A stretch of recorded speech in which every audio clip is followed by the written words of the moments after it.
Mon nom est Fiota Elodie Baptiste. J'ai participé à la dernière cohorte de gestion contemporaine.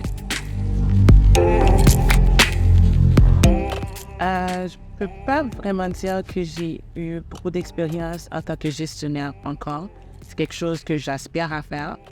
C'est pour ça que j'ai choisi de participer à la formation de gestion contemporaine, juste pour me donner beaucoup plus de compétences pour mes projets futurs.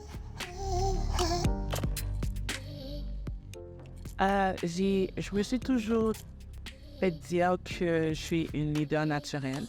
Donc, c'est vrai, sur le plan du travail, je n'ai pas vraiment d'expérience en tant que gestionnaire, mais de manière bénévole, sur le plan personnel, je fais beaucoup d'autres activités qui me permettent d'être dans une position un peu de gestionnaire. Ça m'a permis de voir les affaires de manière plus claire, si je peux le dire comme ça. Comme je le disais tantôt, la santé mentale, c'est vraiment important. Puis, chez nous, c'est différent de travailler ici au Canada.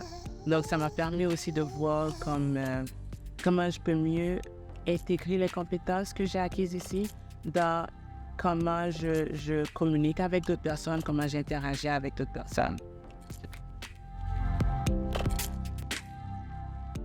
On finit jamais d'apprendre.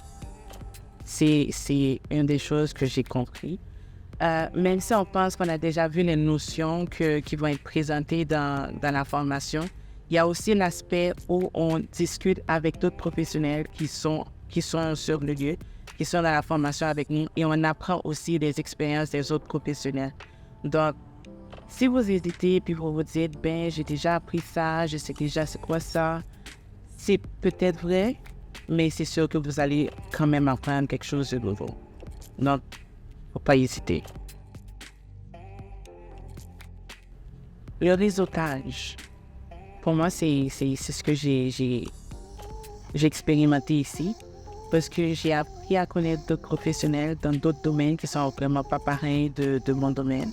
Puis voir comment dans chaque entreprise, dans chaque organisme, c'est différent de voir les choses. Puis ça nous apprend aussi, je pense, ça nous aide aussi avec l'écoute active. Parce que souvent, on pense qu'on fait une écoute active, puis c'est pas vrai. C'est vraiment pas le cas parce que on essaie de se concentrer sur la personne, mais sans s'en rendre compte, on va ailleurs.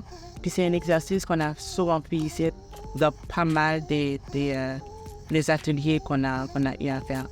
Le fait de juste s'asseoir avec d'autres personnes pour écouter leur expérience, des questions qui sont hors du commun, qu'on ne pensait pas du tout à ça, mais qu'on prenne le temps de travailler là-dessus. Je pense que c'est deux choses, le réseautage puis l'écoute active. C'est deux choses que j'ai vraiment appréciées aussi.